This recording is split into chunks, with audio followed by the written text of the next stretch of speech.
సాక్షి ఒకసారి cross check చేసుకోవాల్సి ఉంది. ఆర్ఎస్ఎస్ మీదన కడుపుమంటుండేటటువంటి వర్గాలు కొన్ని ఉన్నాయి. ఆ వర్గాలు ఏదో వాళ్ళ జర్నలిజంలో పనిచేస్తున్నట్టున్నారు. విష ప్రచారం ఆర్ఎస్ఎస్ మీద నిరంతరం వస్తున్నాయి. నేషనల్ ఇంటర్నేషనల్ వార్తలు వచ్చే దాంట్లో ప్రత్యేకించి ఆర్ఎస్ఎస్ని, ఆర్ఎస్ఎస్ ఐడియాలజీని కుళ్ళబొడిచేటటువంటి స్టోరీలు రాస్తున్నారు. ఒకసారి క్రాస్ చెక్ చేసుకోవాల్సి ఉంది. రాజ్నాథ్ నివాసంలో రహస్య భేటీ అంటూ సాక్షి తాజాగా ఒక వార్త రాసుకొచ్చింది. 5 గంటల పాటు మంతనాలు జరిగినాయి.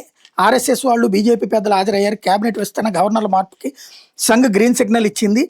కేవలం మంత్రివర్గానికి విస్తరణకే కాకుండా రాజకీయంగా అత్యంత ప్రాధాన్యత ఉన్న రాష్ట్రాలు గవర్నర్లు మార్చడం ద్వారా కేంద్ర రాష్ట్రాల మధ్య పరిపాలనాపరమైన సమన్వయాన్ని మరింత పటిష్టం చేయాలని కేంద్రం భావిస్తోంది.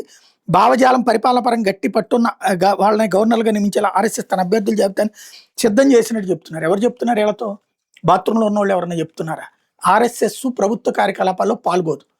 ప్రభుత్వంలో ఉన్నటువంటి వాళ్ళు ఆర్ఎస్ఎస్ భావజాలికులు ఉండొచ్చు, వాళ్ళందరూ బీజేపీలో ఉన్నారు కాబట్టి. అంతేగాని ఆర్ఎస్ఎస్ వీళ్ళని పెట్టు, వీళ్ళని మంత్రివర్గంలో తీసుకో, వీళ్ళని తీసే, వీళ్ళని గవర్నర్గా పెట్టు, వీళ్ళని పెట్టద్దు అని చెప్పదు.